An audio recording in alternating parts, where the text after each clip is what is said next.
Oh, welcome. TGIF, everybody.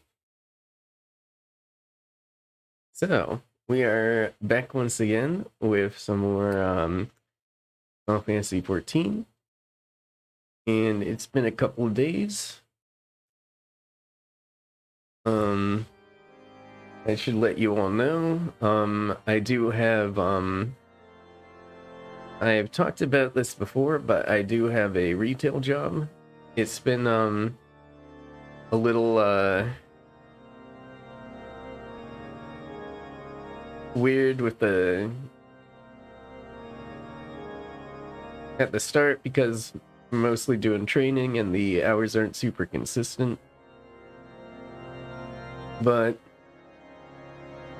now I have access to my schedule, so my work schedule, so I will be able to make a streaming schedule every week, hopefully. And I can't promise that I'll be able to make every time I set because it is retail, so it can be called in at any time. But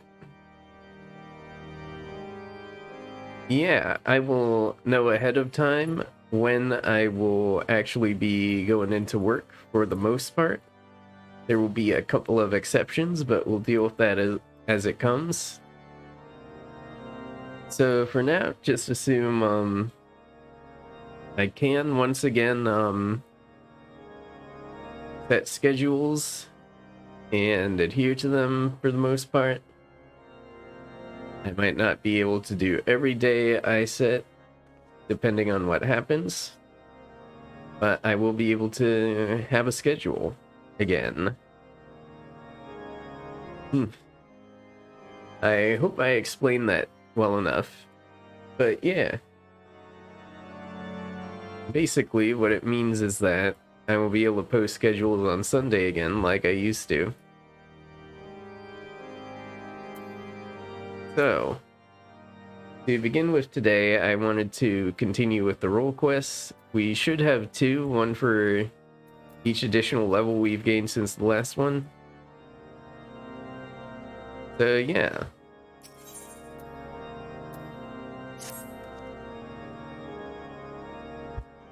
Eris, excellent timing as ever. Deacon Clem has just sent word that Bishop Vartano will see us now, by which I mean right this instant.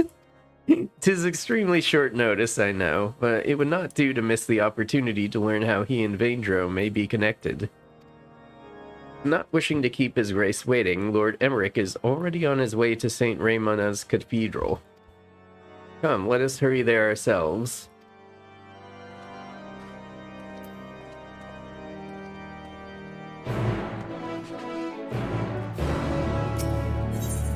So let's warp to the cathedral here.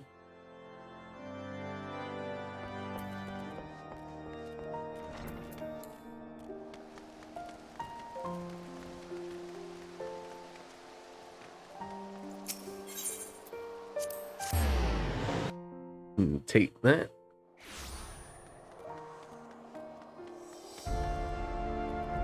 I kind of like the premise of these role quests that you go back to old areas and do like a long, nice involved quest line in each. It's really cool.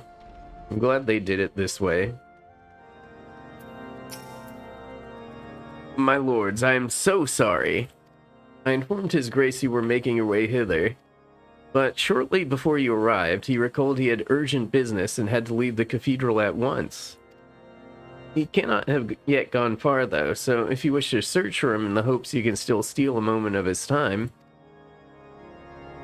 to grant us an audience only to depart with such haste, what business could be so pressing? That is kind of weird. Something's gotta be up here.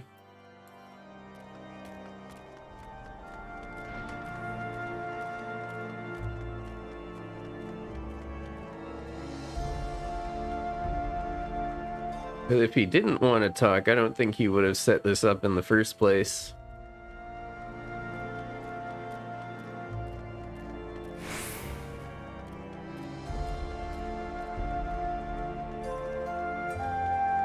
There he is.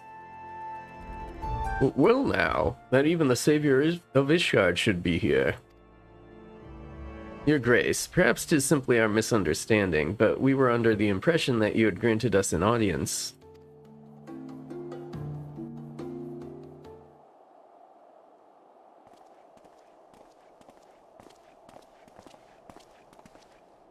Lord Speaker, rest assured I was just about to return to the cathedral. There is no need, Your Grace. This will not take long. As you may have heard, we are investigating a young man named Vaindrew. Is he known to you? No, I can't say he is. With the exception of the former Archimandrite, I am sure I know no one by that name. But mine and the Archbishop's are known to many, yes? Perhaps this youth took inspiration from public services over which we presided. Goodly soul that he is. And full glad I am that his faith was of comfort to him in sickness, and I pray to Halone he will soon be found in good health. Now then, if there was nothing else, I shall return to my duties. Echo time. Can't hide the truth from the echo.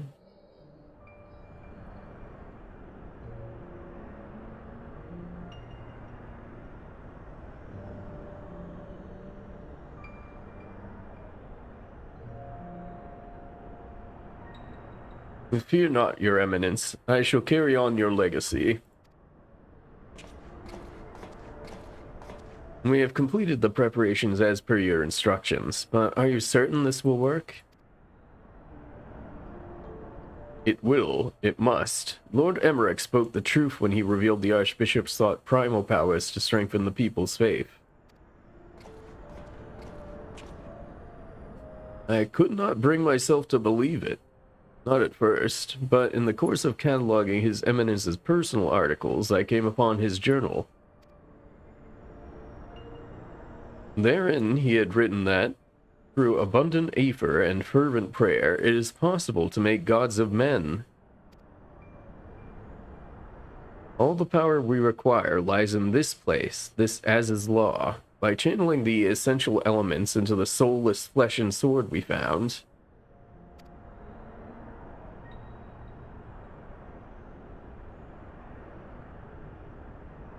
we shall summon forth King Forden and his knights 12, and by his blessing Ishgard shall be returned to its former glory. Huh? Primal summoning, are we?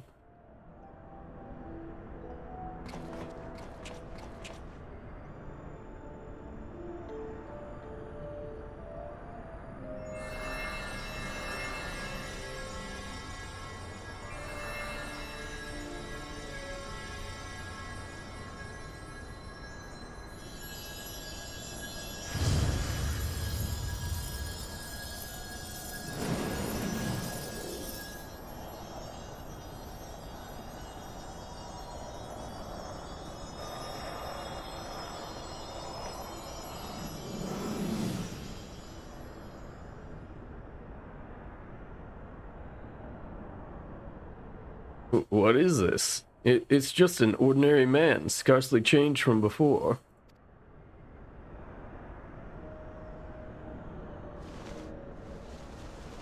Hmm?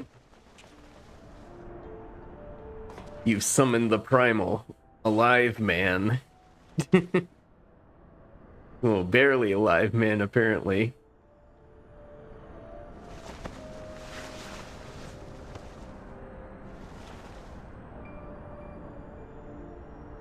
His Eminence, I must protect.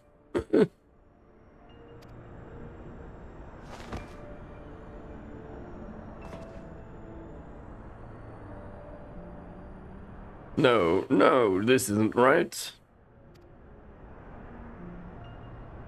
Confound it. Perhaps I overlooked something. I must return to the Holy See and review the journal.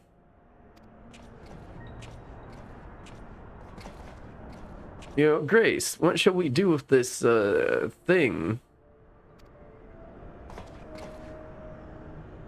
Leave it. 'Tis a failure without use or value. The denizens of this place will deal with it soon enough.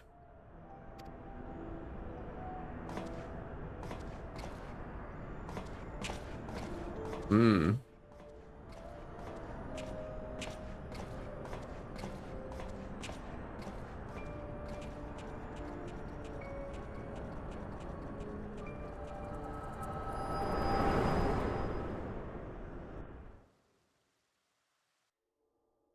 Hmm.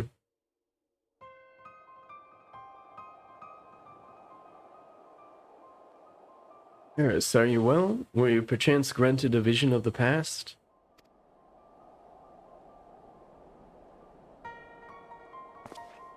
An attempted summoning of King Forden and his Knights 12.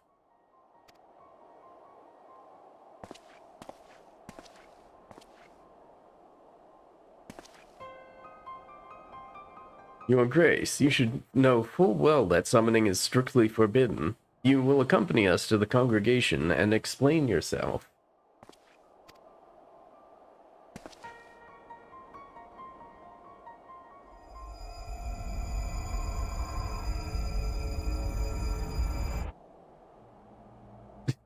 I have dedicated my life to the church, conducted my affairs in accordance with the scriptures, and taught others to do likewise. But you took it all from us, tore down everything that defined us. You cannot know how it feels to have your very existence rejected, to be forsaken by your community, to be denied by your society. Well, I deny you and this justice. I deny an Ishgard where the church has no place. I refuse to accept it. Do you hear me? I refuse to accept it.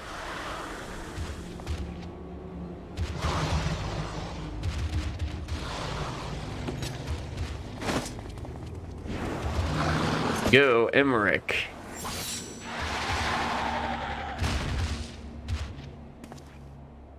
Huh?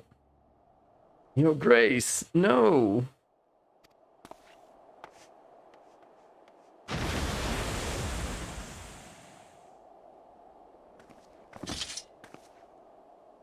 That it should come to violence yet again. Would that your hand had not been forced, my lord. Deacon Clem should not be alone at this time. I shall remain with him while tending to the aftermath. When things have settled, I will return to the congregation. Pray go on ahead and get some rest.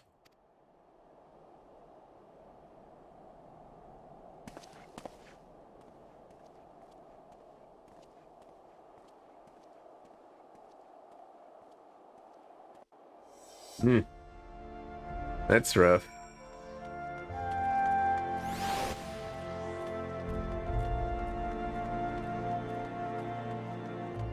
Feel really bad for Clem.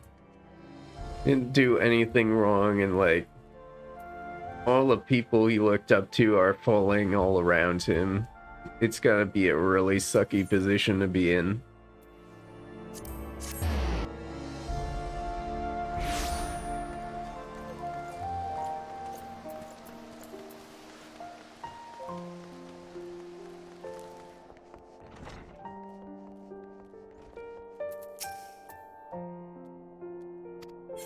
I have the feeling that at some point in this role quest, he's gonna get right on the precipice of turning, but be saved at the last minute.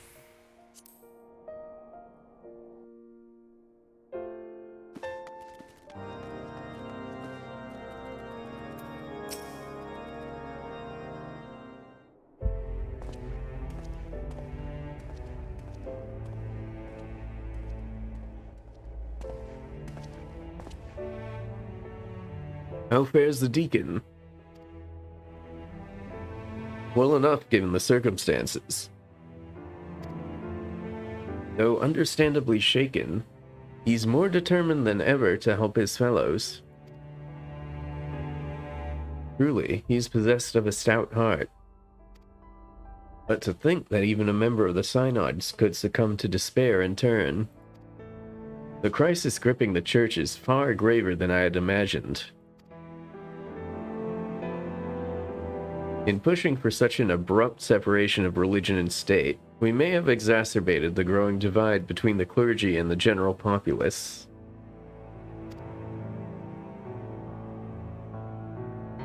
Eris, will you recount in full that which you witnessed in your vision?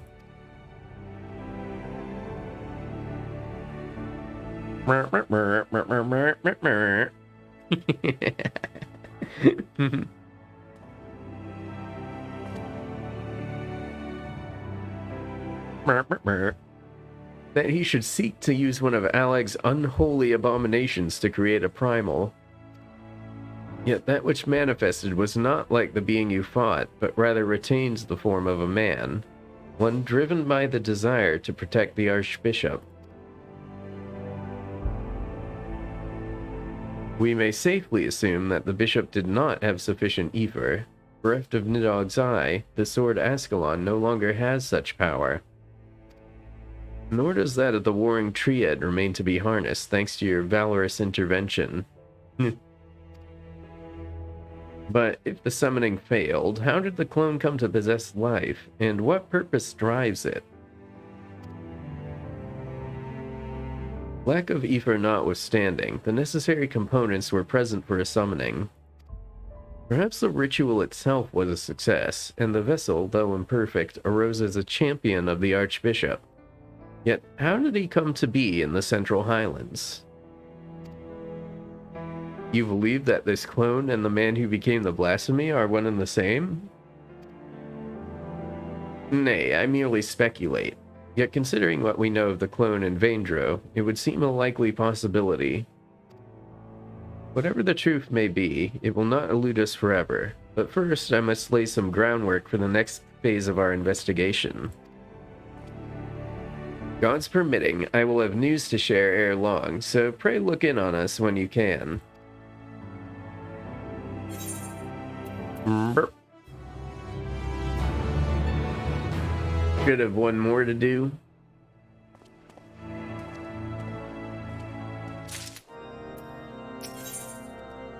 Wills unending, faith unbending.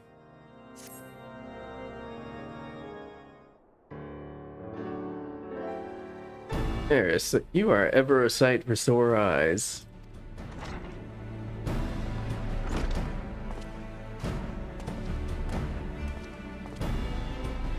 Ill tidings, my friends.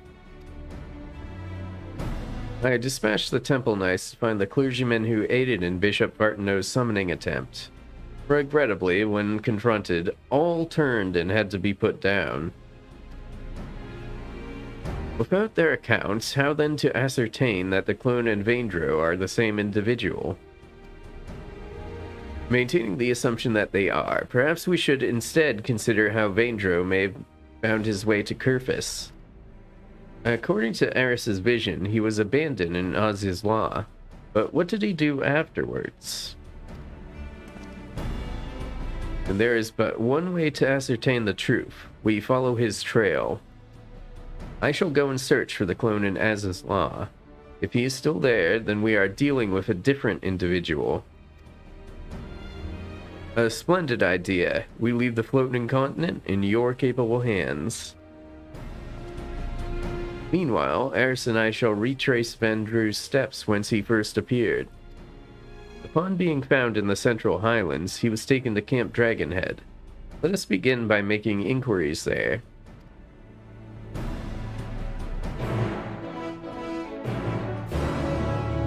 Okay, so off to Camp Dragonhead.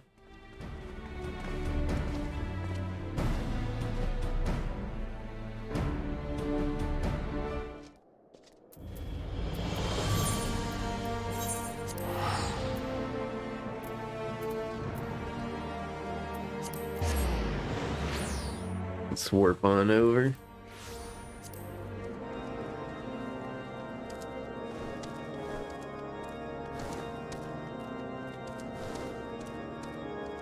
Yellow.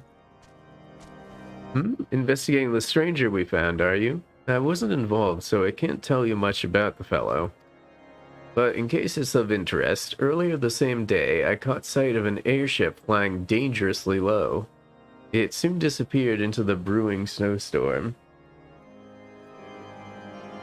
Looking none too steady,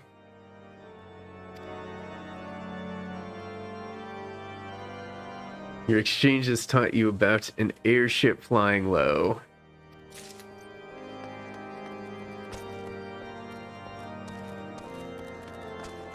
Hey, Lunar Dit. A sense of direction.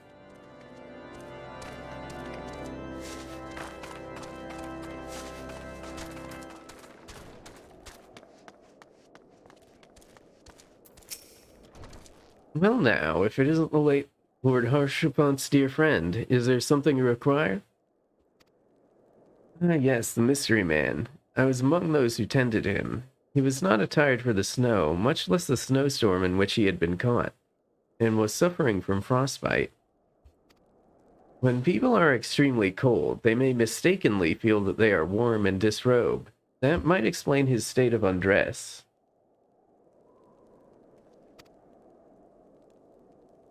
Your exchange with Neen has taught you about Vaindrew's state when he was found.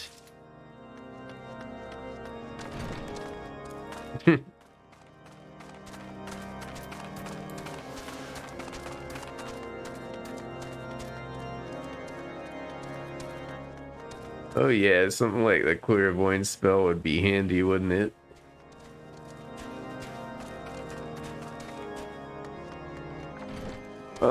Finally, once in my life I know what I'm doing. Ah, 'tis an honor to receive you. What brings you to our humble camp this morn? An injured man who was found out in the wilds? Yes, I know the one. I was with the patrol that chanced into him north of here, at Providence Point. He was unconscious and in a bad way, and we hurriedly bore him back to camp. After doing what we could for him, we sent him on into the city. Where Avenger was found. Okay.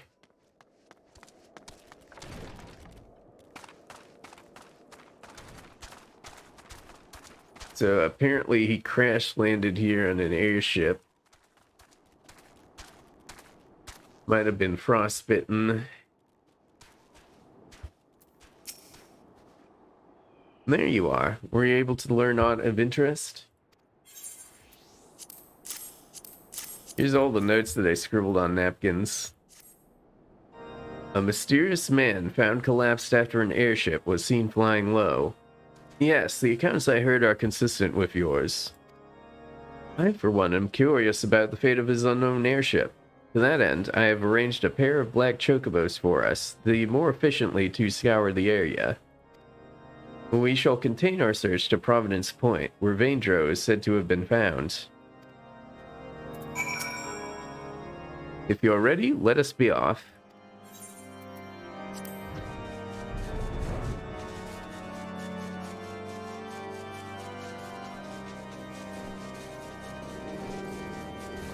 They're really proud of the tech where you fly on a set path with somebody accompanying you.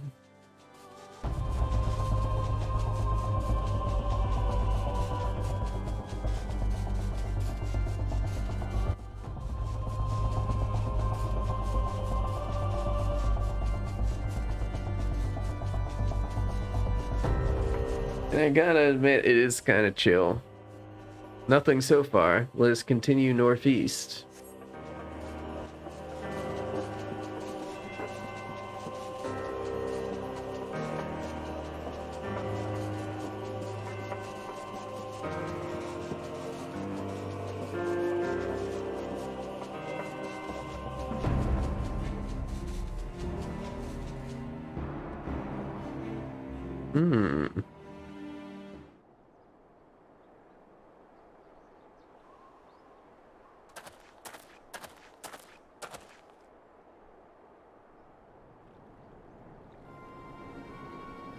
Uh-huh. That's gotta be it. Oh, hey. The blasphemy's there, too. The fury. It's the blasphemy.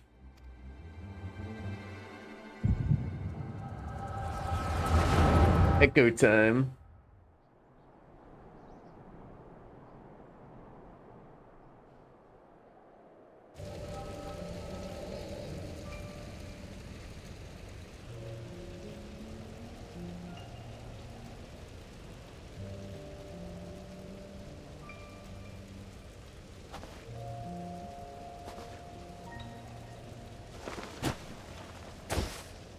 Plop.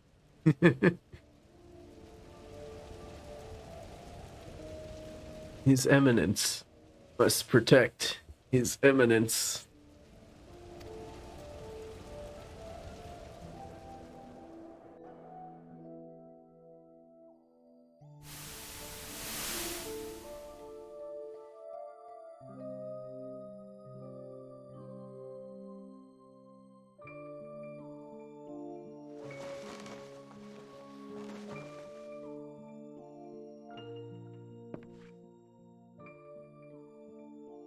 Oh, you're finally awake. Lone be praised.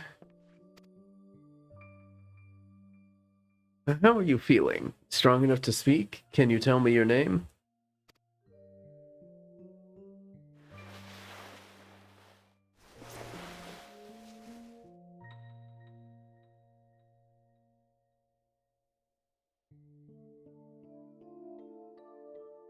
My name is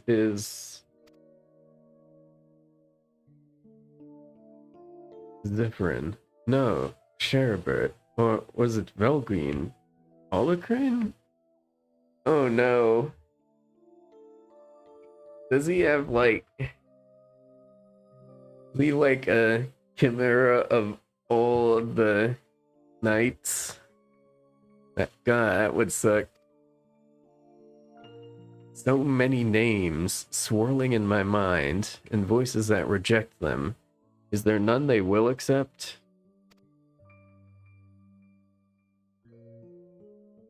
Are you alright?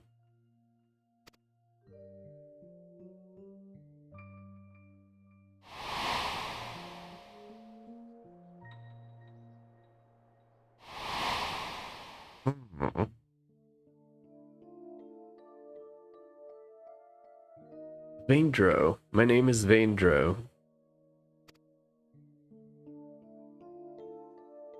Well now, that's the same as our infirmary. I dare say fate has guided you to us.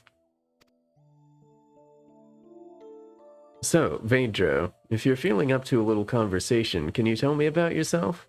Anything else you remember? Anything at all?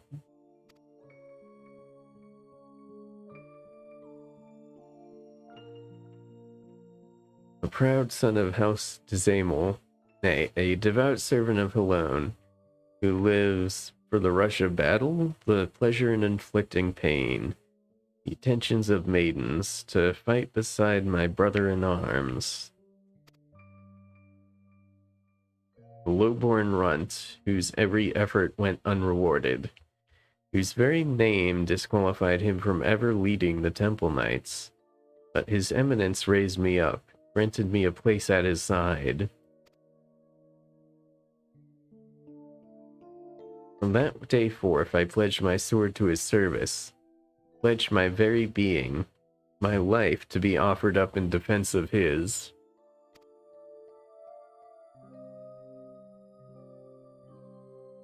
I am a knight of the Heaven's Ward, sworn to protect and serve the Archbishop. Oh, you're a knight. Forgive me if that sounded rude, but I had no idea. And while I realize your memories may be a bit muddled, I'm afraid I must inform you that the Heaven's Ward have not been seen in quite some time and are presumed dead. And the Archbishop? Well, he is most certainly no longer of this world.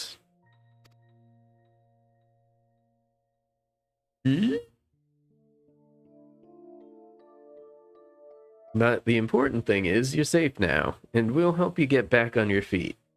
Speaking of which, let me bring some food and water. You must be absolutely famished.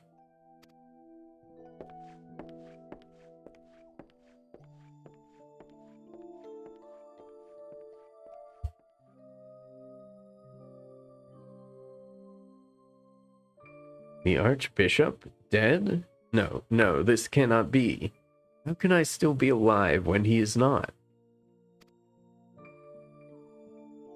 I must find him.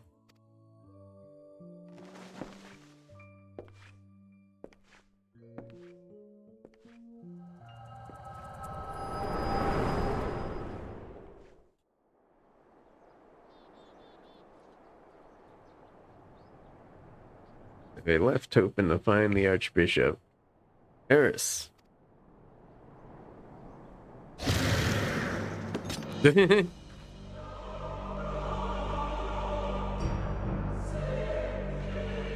A great time to have a flashback. For the glory of King Forden.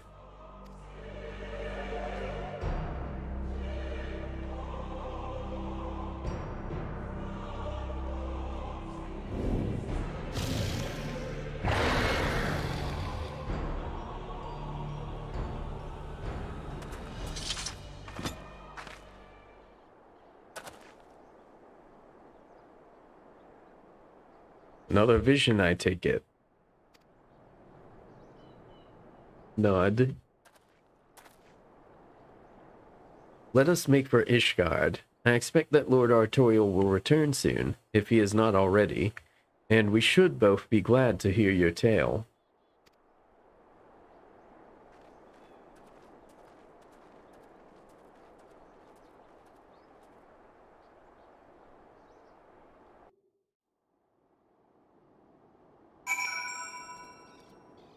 Hmm. Hmm. Alright, let's go back.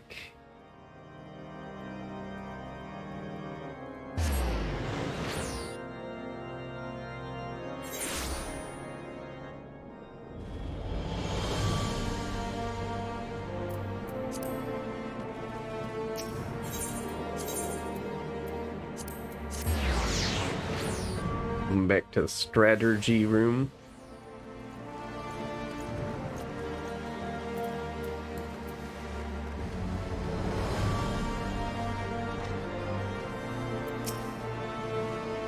Heading to the strategy room? I should be glad to show you in.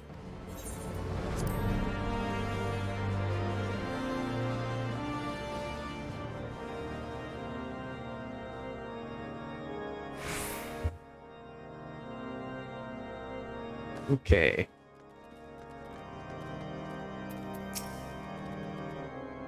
Ah, Eris. I pray your search was more productive than mine own.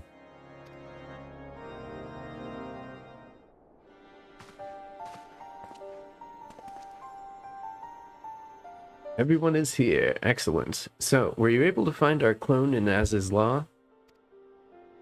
Nay, not but the discarded Ascalon remains. How fared you with your own efforts in the Central Highlands?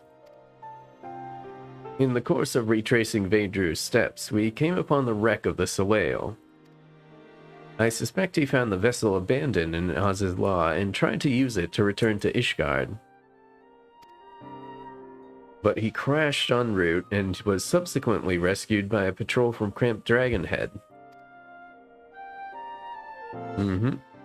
So it would seem.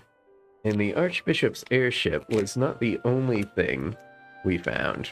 Profane Fafnir was there too. The creature chose to flee, but not before Eris had a vision of Vaydru's past. Go on, my friend. Share with us what you witnessed.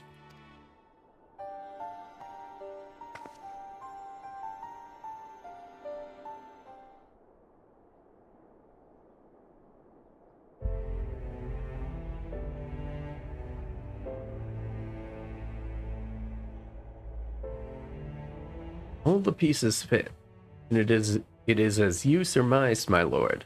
Vaydru and the clone are one and the same, and in his despair he turned into the blasphemy. Yet the confusion he exhibited when asked his name is as if he wasn't sure of his own identity. According to the Scions, primals retain the memories of their previous incarnations. From this, it may be assumed that the clone harbors the memories of all those who became King Forden and his Knights 12. Though he struggled to reconcile these conflicting memories, he managed to settle on the name Vaydru. The voices within were clearly in agreement when facing Eris, the mere sight of whom drove the blasphemy to flee. Above all, however, they share in the desire to protect the Archbishop. This desire was seared into Vaydru's very being, and when he learned that he no longer had a purpose.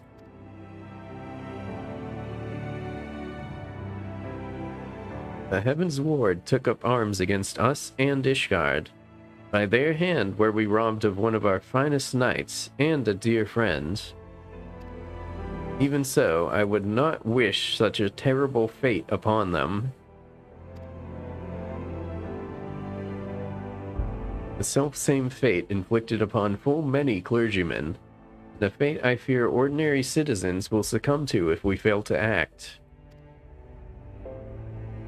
The people will not soon forget the betrayal of our church's leadership, nor should they, but absent the comfort and stability once afforded to them by the institution, many have become lost, and are all too vulnerable to despair.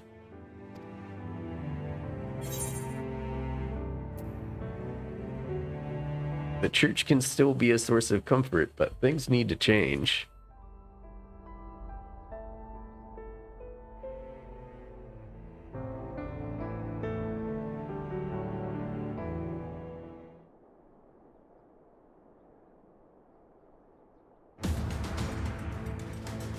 I thought as such myself, my friends, but to hear you say it as well. Indeed. When the ground upon which we stand crumbles, we must find the strength to move forward, even should it cause us pain to do so.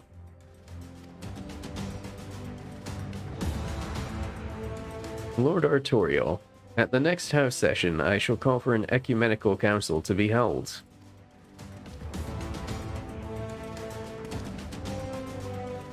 My lord, such a gathering is reserved for... Oh, you intend for the church to codify new doctrine. Since the separation of religion and state, we have refrained from interfering in church affairs. But if the church is to remain a part of Ishgardian society and continue serving the people, it must reconsider its role and formally address recent revelations. I would call for this council not as the Lord Speaker, but as a humble adherent of the faith. Long had I considered whether such measures were necessary, but lacked the courage to set them in motion. I now have it thanks to you.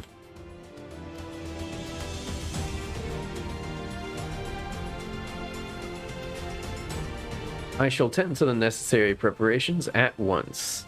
Among other things, we must reach out to those of the clergy who are amenable to reform. I ask for your patience in the meantime. Alright.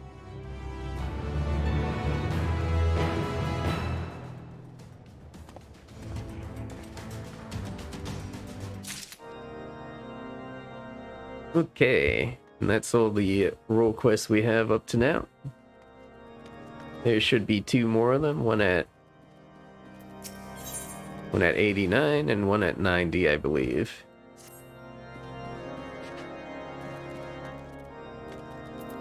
So now, with that done, let's get back into the main story.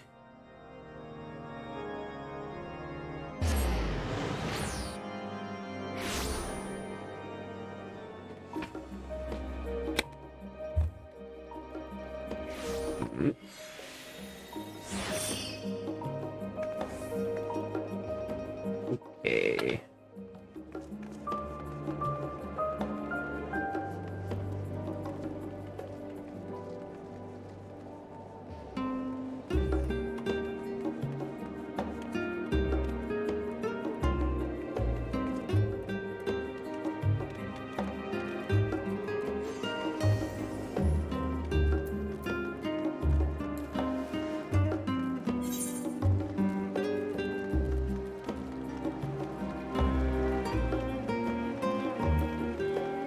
Didn't know if I want to hop to an Everett that close, so I'm just walking.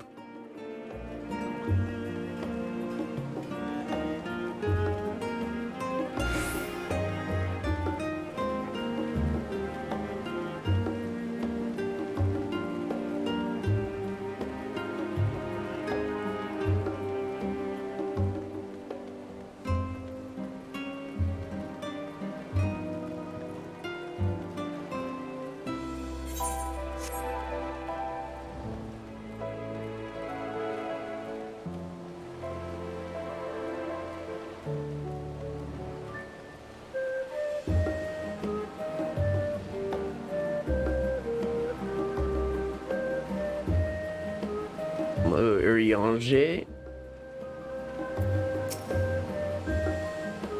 I dare say Master Potional was nonplussed as we to learn the identity of Heidelin's lunar custodians. As he will soon discover, they have much and more to offer the Forum. Might I suggest we return to the Annex forthwith? We may yet have time to discuss thy recent adventures ere we are summoned to the Rostra. Okay, now I gotta walk all the way back to, Shard, where I can port back to the Annex.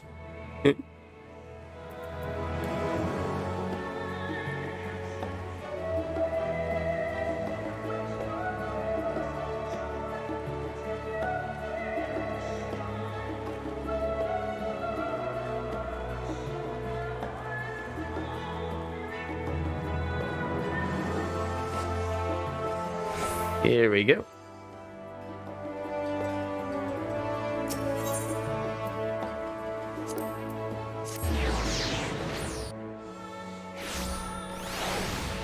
I like the period of time, like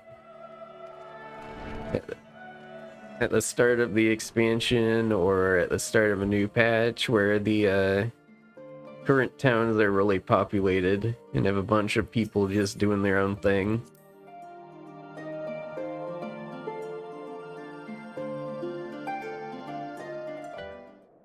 Very fun.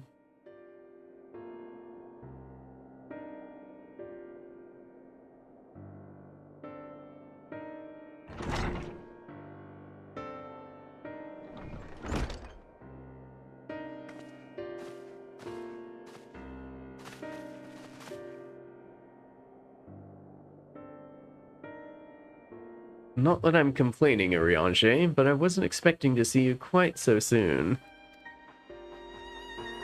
Nor I thee. In extolling the virtues of Aephorus, I did inadvertently awaken the Loparis a desire to avert our beloved star's demise.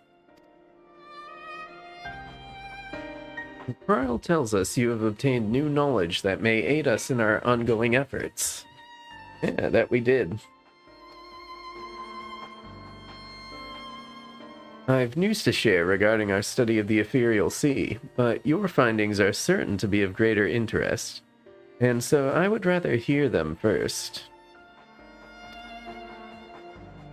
To what revelations did Heidelin's Elpis flower lead? Oh boy, have you got a minute? Man, I already miss ancient gay Bert and Ernie. Emmett Silk and Hyphlodeus.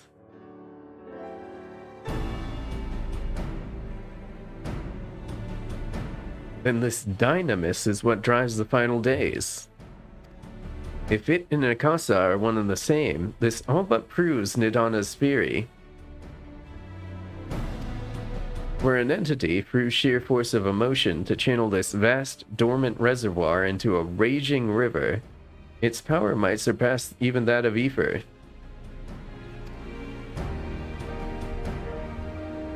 But if our star is so replete with ether, said entity would need to be outside its influence to effectively manipulate the dynamis of the great expanse. Meteon. Or rather, the sorrow and suffering of fallen civilizations that she has been hoarding for millennia. Untold anguish and fear and hatred, drawn from every corner of the universe, all for a single purpose, the destruction of Aephorus. And our foe is no longer some unknowable calamity. We have but one aim, to defeat Meteon. You make it sound so simple, but you're not wrong. Vanquish Meteon and we deliver the world from the final days. But to even attempt it, there are two conditions. First, we must determine her location. Before Medion escaped, an enchantment was placed upon her by Vinat, the woman who would become Hydaelyn.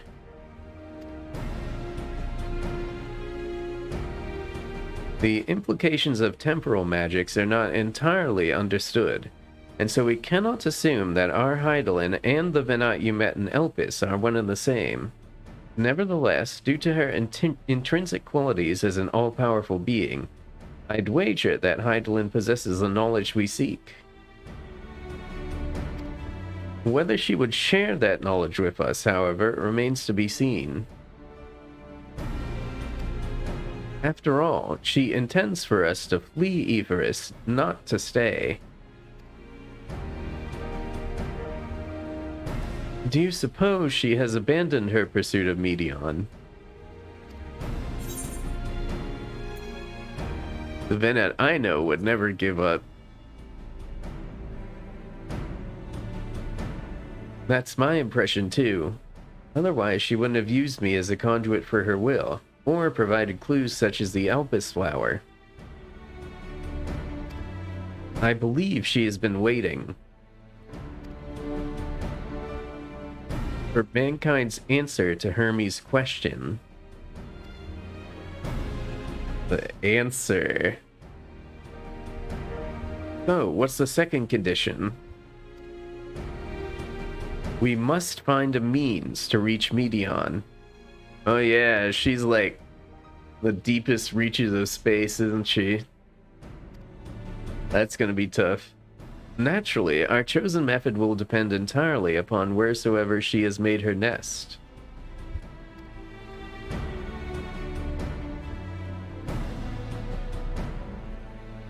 Then communing with Hydaelyn must by necessity come first.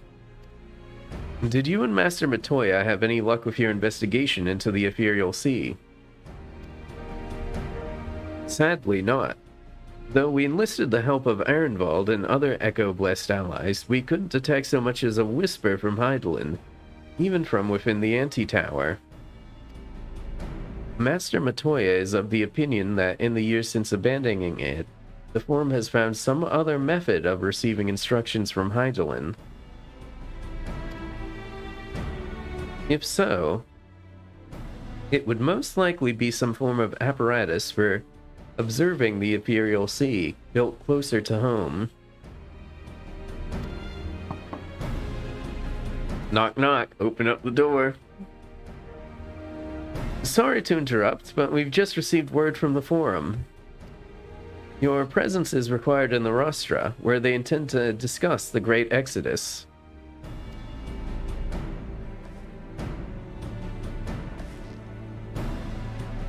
Then Father was able to persuade them. They're finally taking us seriously. Let's hear what they have to say.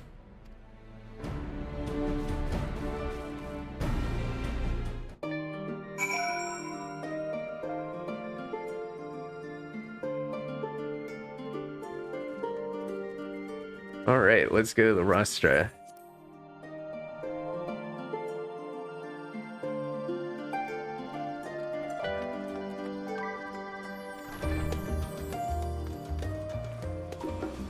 Right, so where's the Ethernet closest to that? The Rostra Everite card, of course. Literally has the name of the place in it. Can't go wrong. The forum is in session, and as such, the Rostra is closed to visitors. A scion of the Seventh Dawn? Very well, you may wait in the corridor. Of course, entry will only be permitted on the condition you leave your armaments at the door. Lest you forget, this sacred institution holds rational discourse in the highest. The implements of war are expressly forbidden. Oh, it's okay, this is just a normal book. No problems here.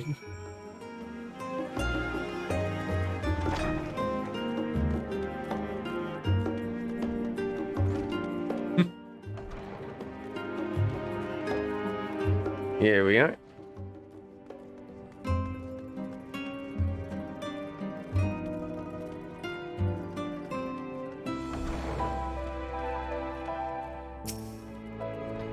awaited our destination.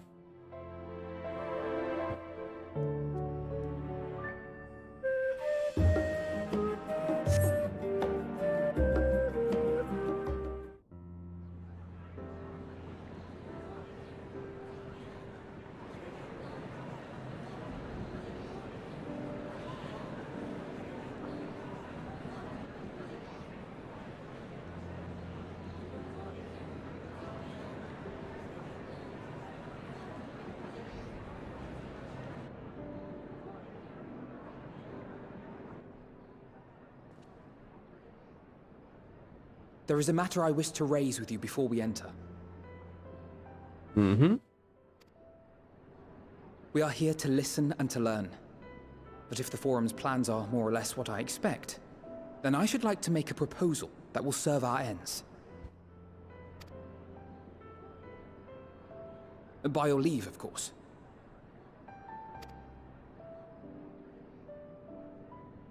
Yeah, I think everybody here trusts you. See why not?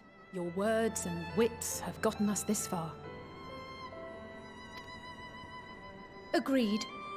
I will present our queries so that you may consider the most advantageous way to advance your proposal without distraction.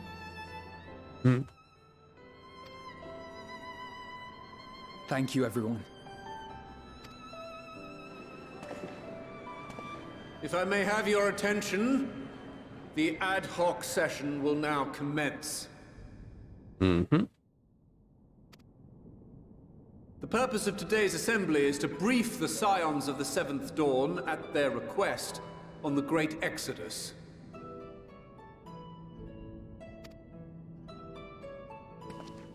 You may enter.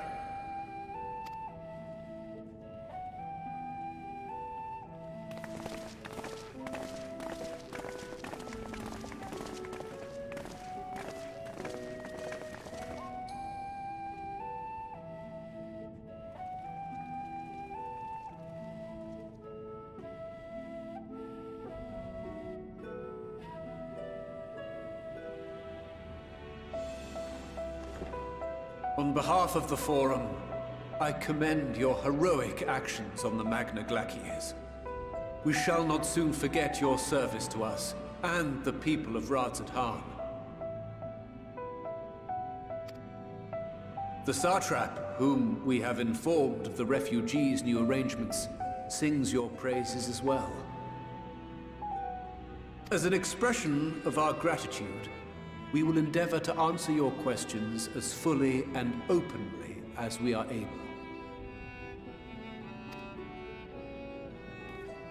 Then let us begin. First, it is the Forum's objective to ferry the life and knowledge of this star to the moon. Am I correct? You are. It is for this purpose that Sharlayan has labored these many long years. Mm-hmm. We have collected biological samples and scientific records from across the star. When the time comes, they will be moved from their places in Labyrinthos and Numenon and conveyed to safety. Uh-huh. Once that critical task has been accomplished, we will begin transporting the Sharlayan citizenry, which has been categorized into groups. The earliest arrivals are to ensure hospitable environs for those who come after. Mm-hmm. Following our people, we will send those of other nations in turn, beginning with our allies. Radzat-Han was foremost among these, but since the final days have already come to Thavnair, we saw fit to include the refugees with earlier groupings. An ambitious plan. You have accounted for the safety of all nations and tribes, then? As many as we can. And how, pray tell, do you decide who to leave behind? To journey beyond the sky is an unprecedented and immeasurably difficult endeavor. Introducing sources of inevitable conflict to to certain death. So let me guess, they're not prepared to bring the beast tribes.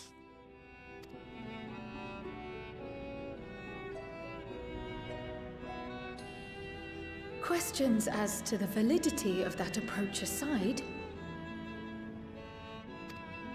are your plans proceeding apace? We're under the impression that your primary means of celestial transportation is incomplete.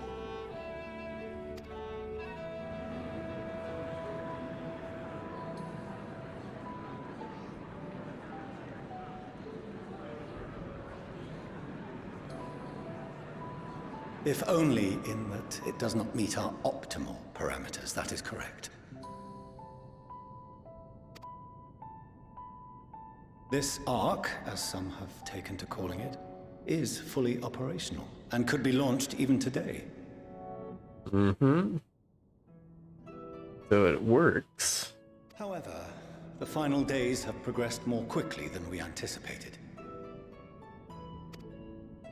At present, the ship is incapable of attaining speeds sufficient to meet our evacuation targets. It just isn't fast enough.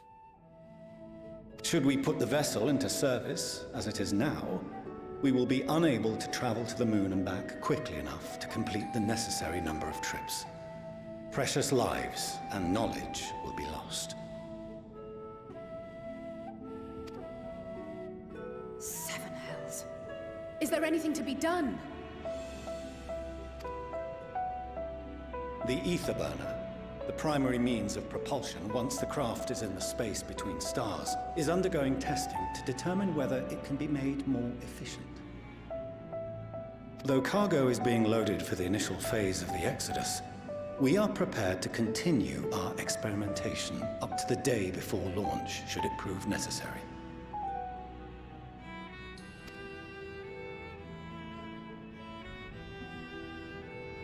What if the Scions were to solve your problem?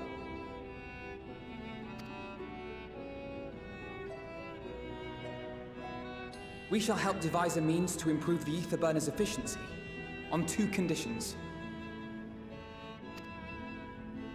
If we succeed, you must allow us to meet with Hydaelyn. Ah.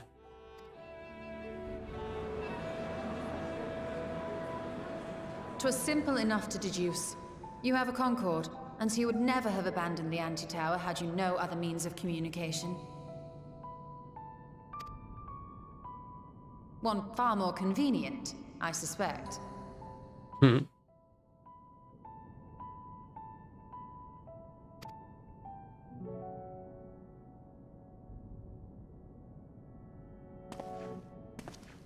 The second condition, also to be met upon our success, is that we be permitted to propose another use for your Ark.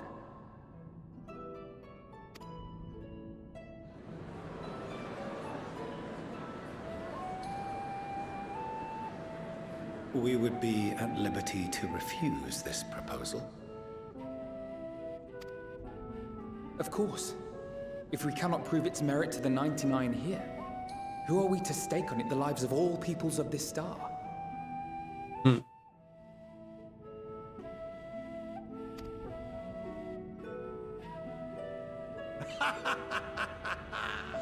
Delightful as always, Master Alfino.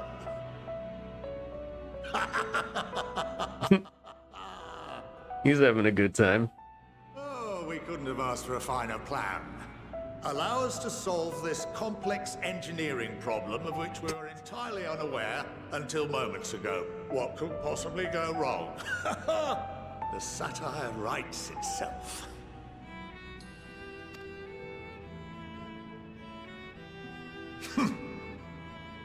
Yet, what field has not benefited from a change in perspective? When we are at wit's end, what we need is not the same dry theories recited ad nauseam, but fresh inspiration.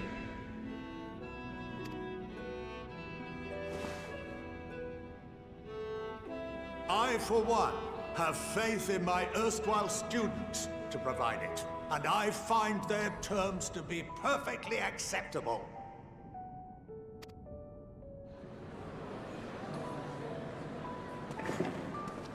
Order! Order! We have no time to waste on debate. I call a vote. All in favor of agreeing to the Scion's terms?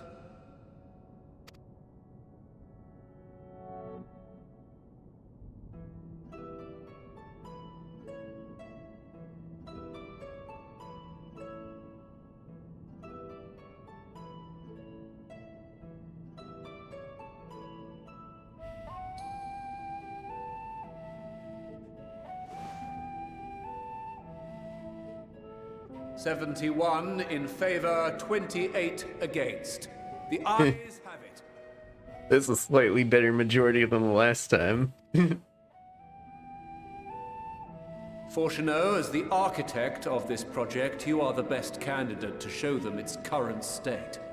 And bear in mind that regardless of your personal misgivings, this is the will of the Forum. Of course, he said nay. Very well.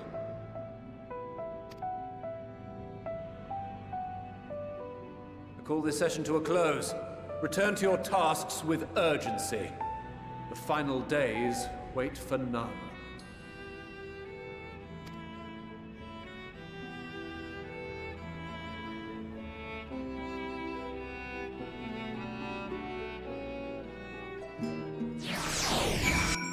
Hey, the system works.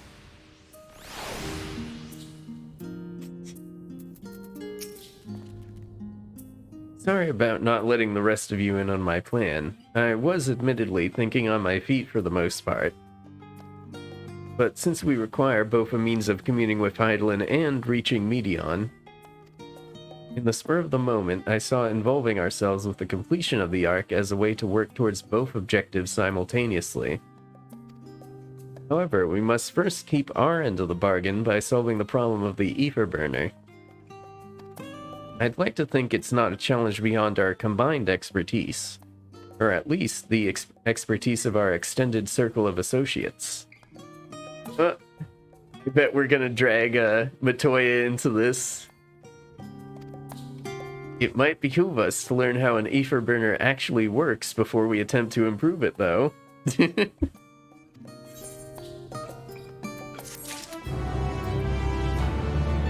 Alright, Fortuno, can you teach us about it? Ooh, starting on level 88 gear. Fortuno's ability to maintain a stiff upper lip is being sorely tested. As instructed, I shall take you to see the ether burner. Meet me outside the Archaeon. I trust you can make your own way there.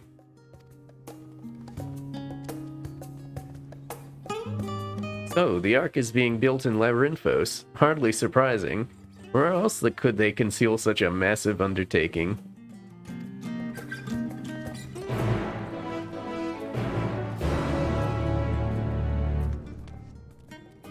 Okay.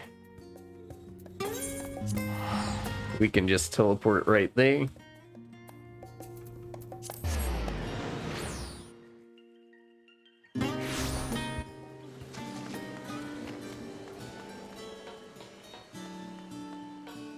It looks like I'm the last one here.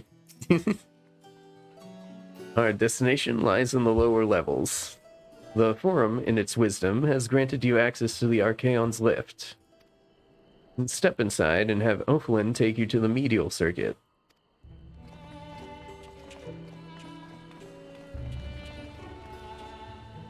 Alright. Now we finally get to use this lift that we learned about, like, 8 levels ago.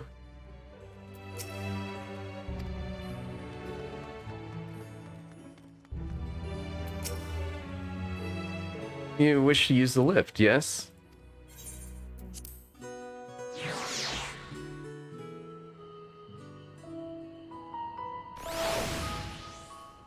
Alright.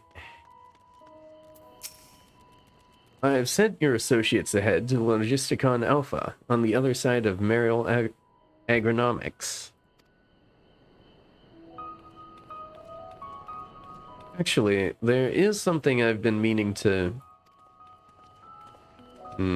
No, never mind. It can wait. Let us attend to the matter at hand.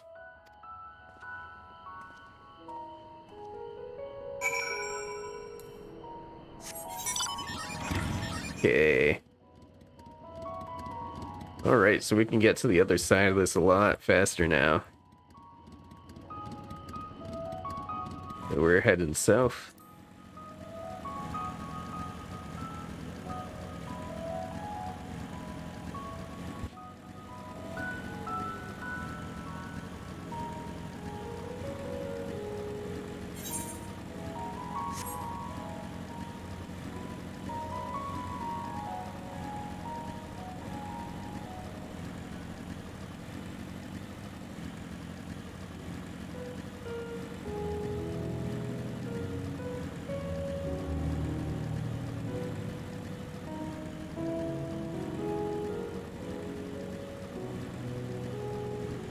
We left all our stray food around.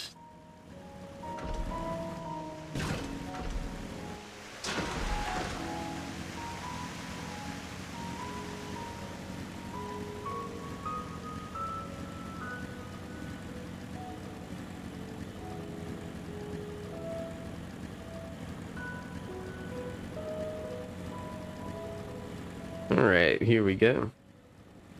Should be in this building here. Logisticon Alpha. Here's everybody.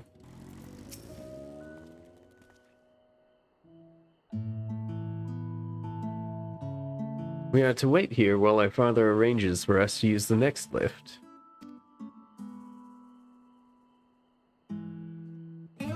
Here being Logisticon Alpha, where the atmospheric conditions of Labyrinthos are regulated. Water is drawn from underground and dispersed as vapor, stimulating the formation of artificial clouds and rain. By manipulating the temperature and air circulation, they are able to create the ideal environment for the growth and preservation of the biological samples kept here.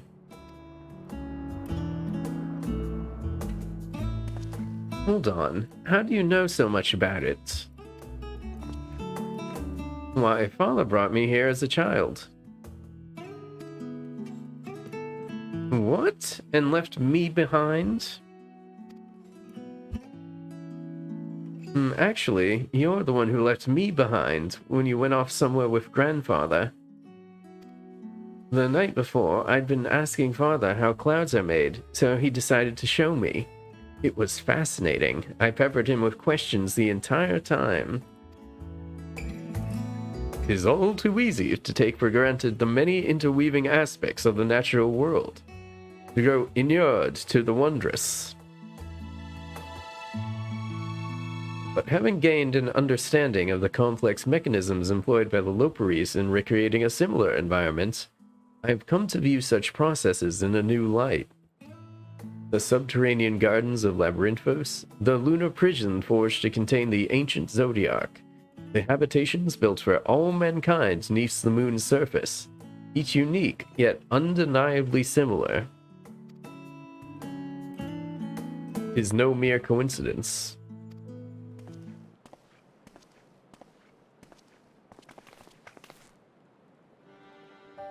Ever since Hydaelyn unfolded to us the grim fate that awaits Ephorus, every essential resource we could spare has been delivered to Labyrinthos, in preparation for the Great Exodus. But that's not all. It is also a testing ground for the technologies that will allow us to settle on distant stars. Though the Loperies have endeavored to make the moon inhabitable, that is not our final destination. Mankind must learn to propagate life where there is none, to thrive where all is barren. Alas, time is not on our side. I have arranged for you all to enter the central circuit. It is there that most of our preparations for the Great Exodus are carried out, the construction of the Ark among them. Though our plans have been made public, access remains highly restricted. You, however, will not be subject to said restrictions, and will have free rein to come and go as you please. Such was the will of the Forum, after all. We will prove ourselves worthy of their trust. Your trust.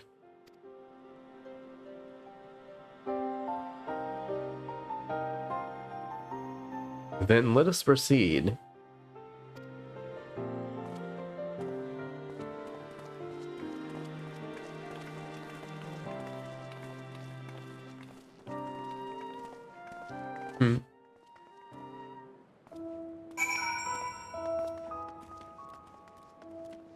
Hey, lift operator, give me a lift. By decree of the Forum, the signs of the Seventh Dawn are permitted to enter the central circuit.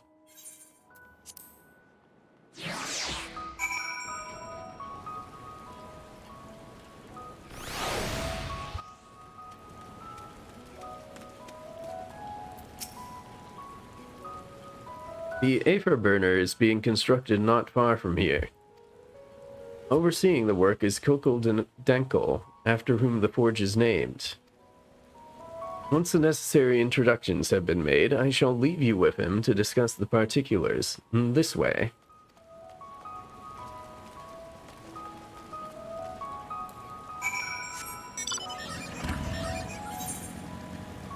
Alright, where are we headed?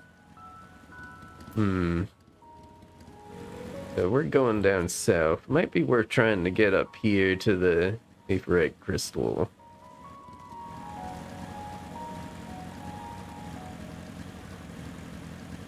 Oh, this is cool. Got like barriers up.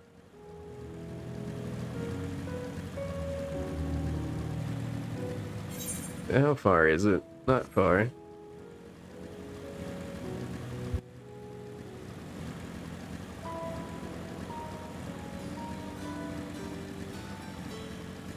A little hamlet here.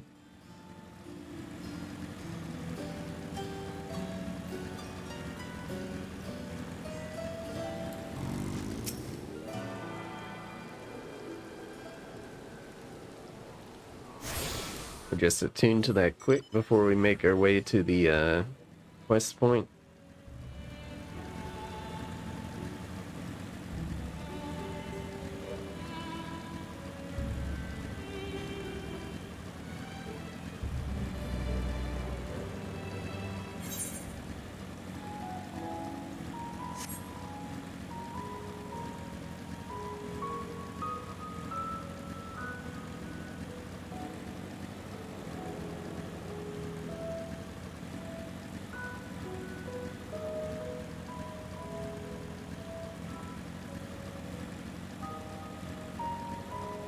Head in through here and go south.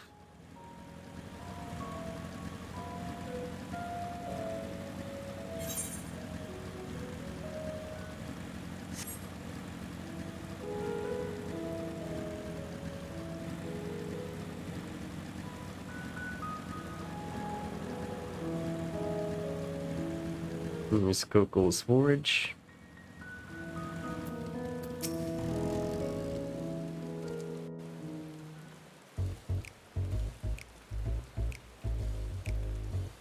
Could swap them out. No, been there, done that. Down near lost me eyebrows. Think, Kokol, think! We'd be well on our way to paradise. Visionaries patting themselves on the backs for their grand accomplishments if you'd only think! Yes, that does sound rather lovely. I mean, Master Force, you know, what a pleasant surprise. We're not blasting off already, are we?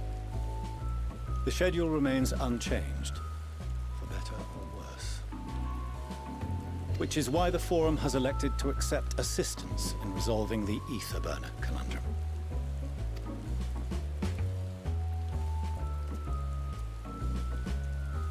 Huh. Not seen you lot down here before. There are Archons among their number, but engineering is not their expertise. Nevertheless, the Forum concedes the slim possibility that they may have insights to offer. If not, you are at liberty to return them to the surface, by whatever means you see fit. I assure you that won't be necessary. Now, about your troubles with the Aether burner. Aye, aye, I'll walk you through it. Suppose I could do with a change of pace. As the name ought to tell you, the ether burner burns ether, ambient or otherwise, and transforms it into motive force. Think of it like a giant bomb that never stops exploding. That is slightly disconcerting. Even out in that black void where the ether's right sparse, it's strong enough to move our arc. And it probably won't kill you like an actual bomb.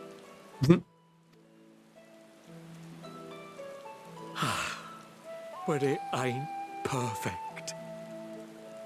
According to my calculations, to travel to the moon and back fast enough for the forum's liking, the conversion rate needs to be 6% more efficient. Mm-hmm. A measly 6%, you say? But if I could have squeezed even another 0.6 out of it, don't you think I'd have built it that way in the first place? Hast thou consulted with the Loporrits?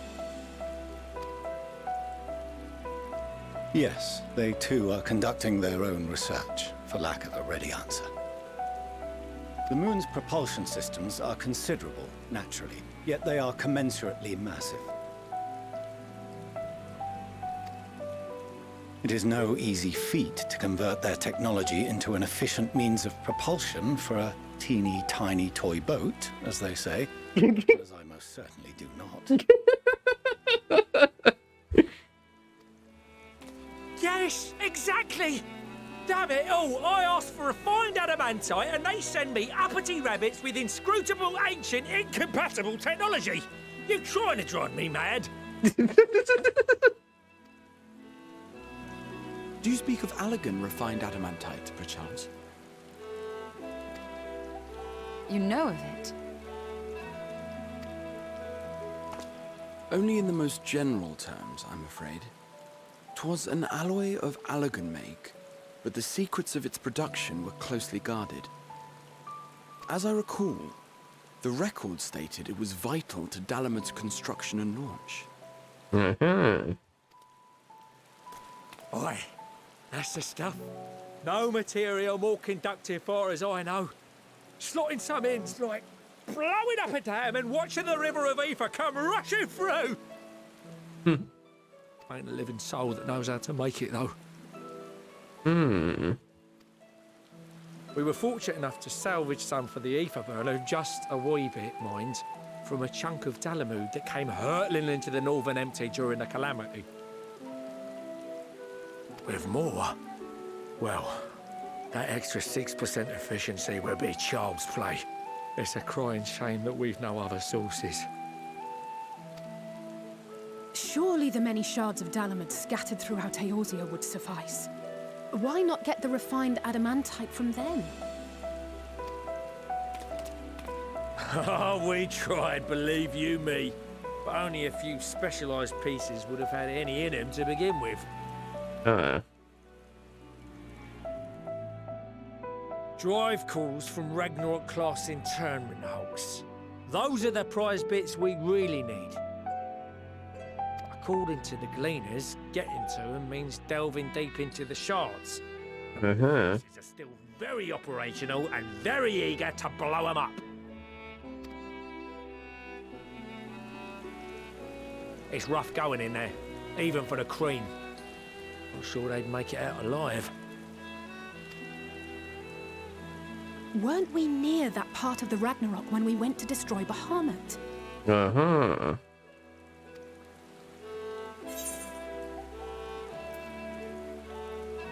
You want me to go fetch the what's-its? Yeah. That may be for the best, though you doubtless find the task too dull for your liking.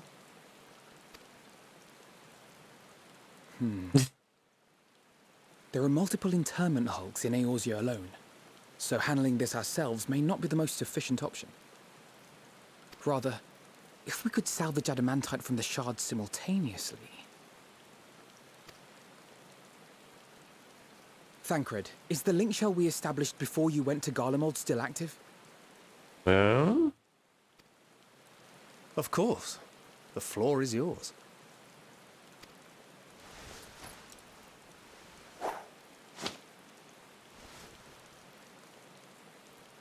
What's all this? gathering firewood, so to speak. We alone can accomplish little, but joined by others, we may yet build a bonfire to carry us heavensward. Elfino, that was a couple expansions ago. This is Alphino. The Scions have need of you.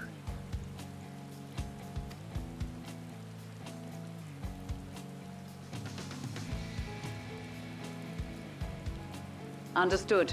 I will contact the Lord Commander and dispatch our finest at once. My sisters are somewhat preoccupied with the final days, so I will lead the 12-Sword expedition myself.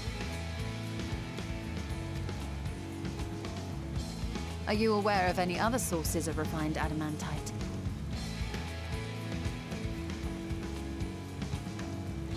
Logically, such an invaluable alloy would have been utilized solely where absolutely necessary, in components intended to conduct or collect surpassing amounts of ether.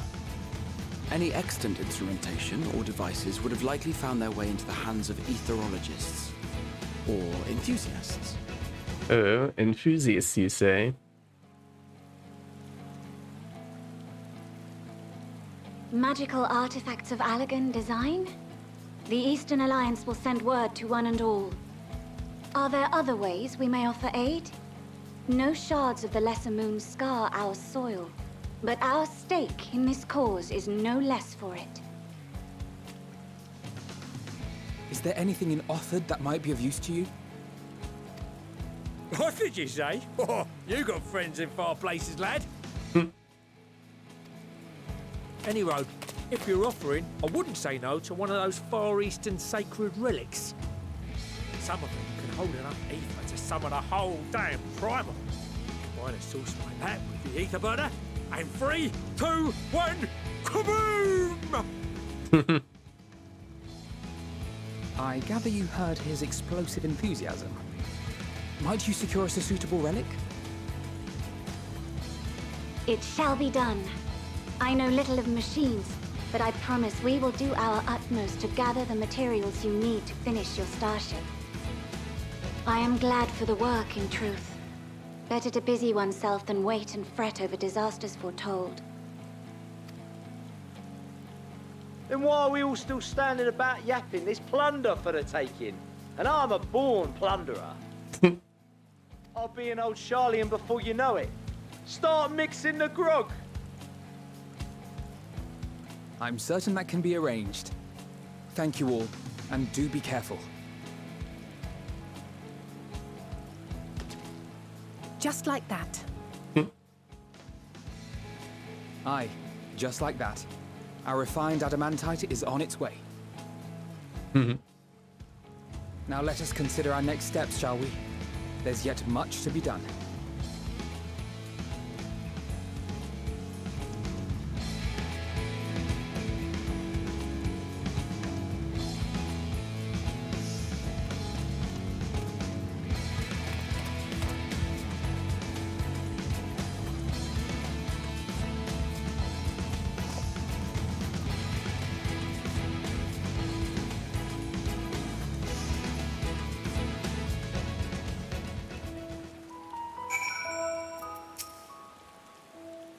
It's times like these we're reminded of how famous, or infamous, Alphino has become.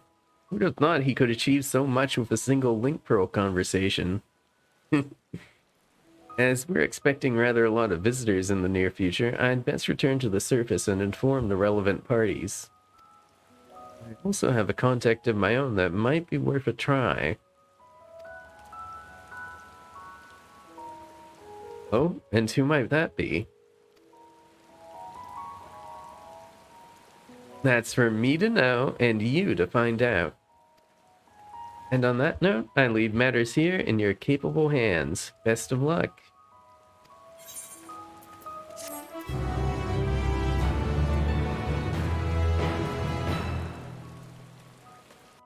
Nice. Meanwhile, in Ul'dah,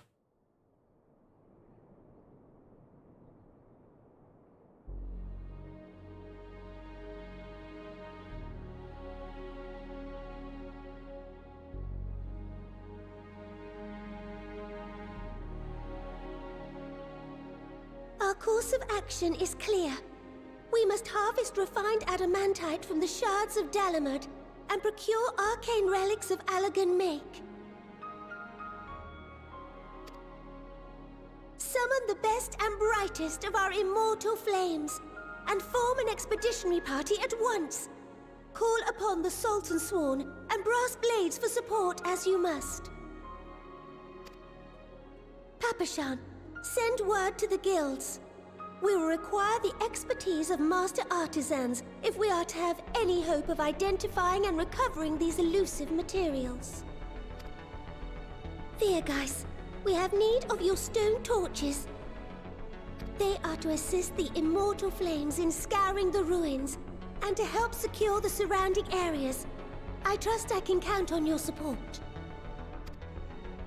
As commander of the Stone Torches, my son Zimberg will personally see it done.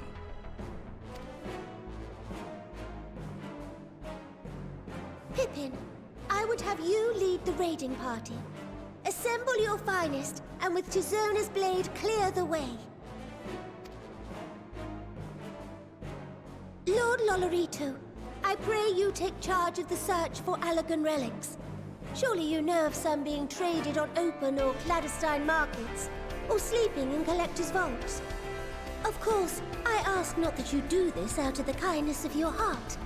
By all means, profit on the transactions. I wish you the joy of it. The final days descend upon our world. If circumstances are truly as dire as they say, Uldar's best efforts may be for naught. And yet, when we Eorzeans rose from the ashes to rebuild our broken realm, did we not learn one simple truth?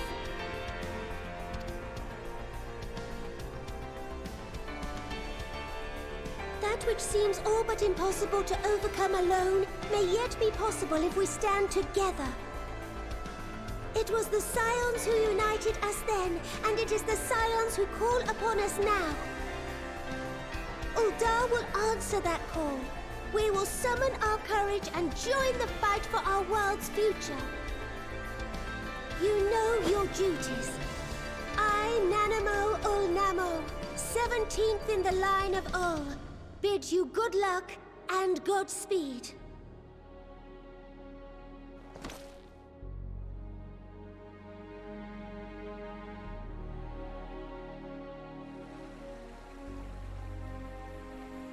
Meanwhile, in the Black Shroud,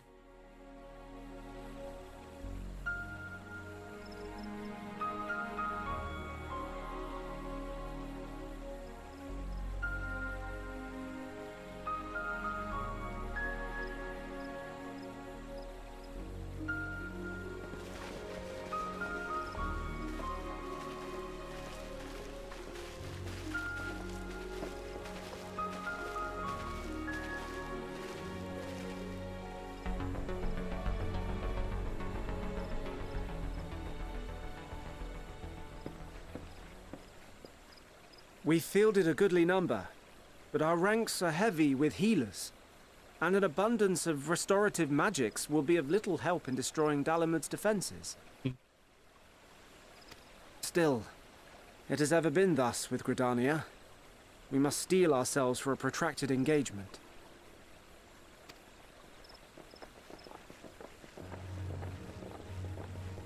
In that case, might I suggest taking us along?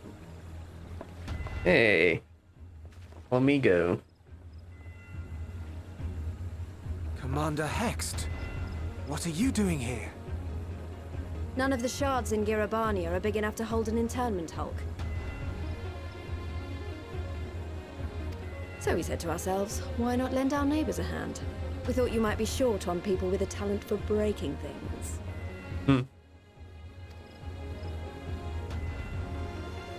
While it pains me to admit it, you are right. Our deficiency so plain to see. It might have been a lifetime ago, but I was once one of the Scions assigned to the Shroud. That's right. That's like way back in the Realm Reborn.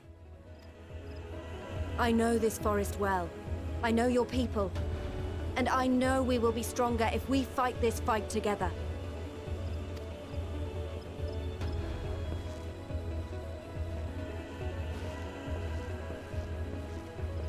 Then I will impose upon you with a clear conscience.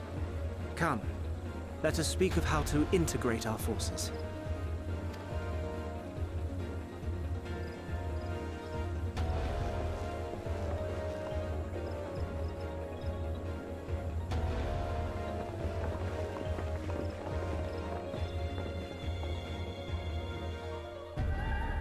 I won't let it all be for nothing. I promise you, Papalimo.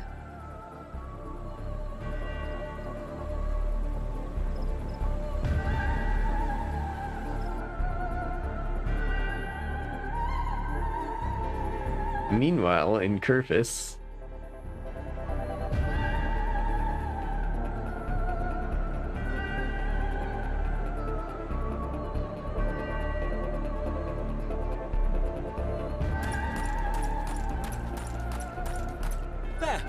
There you are! We've no time to waste, brother. Everyone has already... Ah.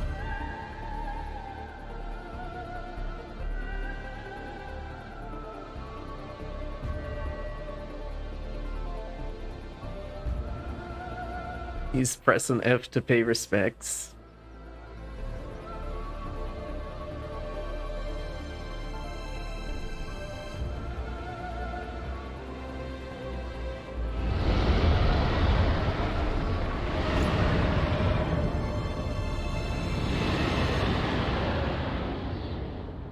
That was a roar! A dragon's roar!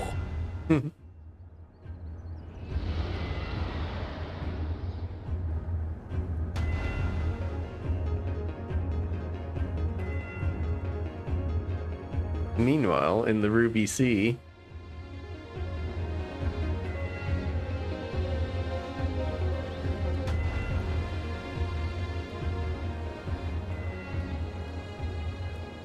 And so, in summation, the Eastern Alliance, as well as the Honourable Lord Lolorito himself, reached out to me for assistance in procuring these treasures of the divine, and I, in turn, do beseech the Confederacy for aid. Mm-hmm.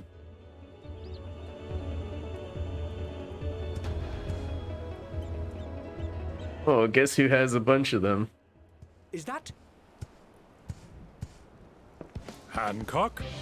What a surprise this is. And a fortuitous one at that.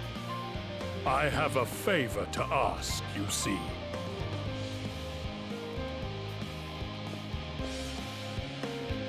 Nick.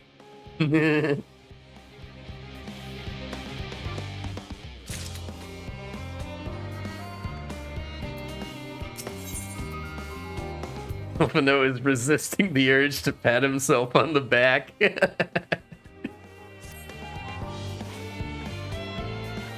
Though our friends are searching for a refined adamantite and sacred relics, we will only know if they meet your requirements once they have arrived. In the meantime, is there aught else we might do to be of service? You've already done more than enough. I had to say, though, I could use someone who knows a thing or two about Allegan technology. You there, the lad with the red eyes and matching hair. You seem to know more than the average scholar.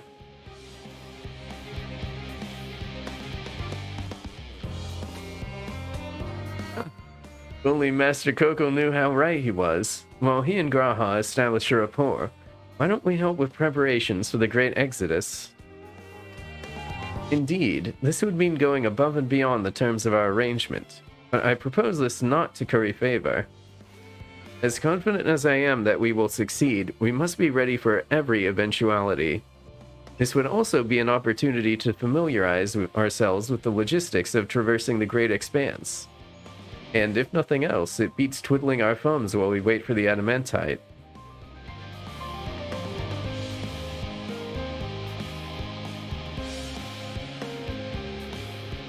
Well, ain't you a bunch of helpful buggers? If you have a mind to lend a hand, I know where you ought to go.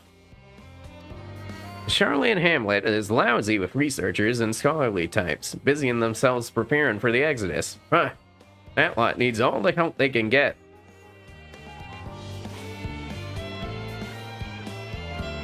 Well then, off we go.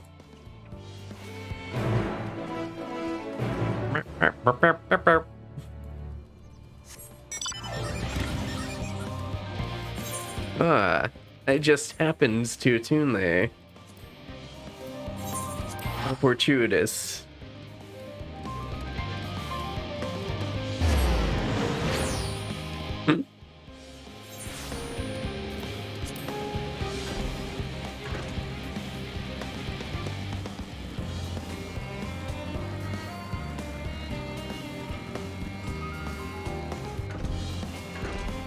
Right. You can't jump over these, I don't think. Oh, you can. Just gotta do it really well. From what I can tell, a lot of the people actually live down here. I don't know how much help we can offer, but I dare say they'll benefit from some of that fresh inspiration Scholar Montaigne mentioned. Let's start by asking around, ideally without getting in anyone's way. Let's meet by the Aetheryte once our work is done.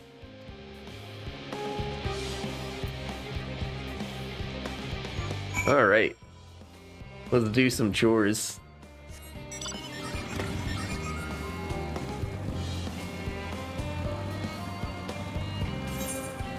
I see a nice little blue quest up here. Let's do that. The Vexed Veterinarian. Excuse me, ma'am. I couldn't help but notice that you've a way about you that simply screams. I have an affinity for creatures of the wilds, and since I'm never wrong about such things, might I trouble you?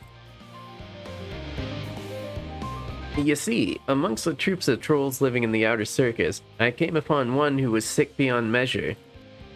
I took the poor creature in at once and saw him healed, of course, but then I attempted to return him to his rightful home. He flew into a panic, as if he could not bear the thought of going back. To make matters worse, the troll saw fit to escape into a den of Analas. I would go after him, but I'm so fumble-footed I'll scare him off like as not, and be torn limb from limb for my pains by the fiends. So, I turn to you. Would you seek out this troll of which I spoke? I shall provide you with his favorite food, and with it you should be able to calm the piteous thing. Hopefully that will be enough to see his senses restored and for him to come hurrying back. And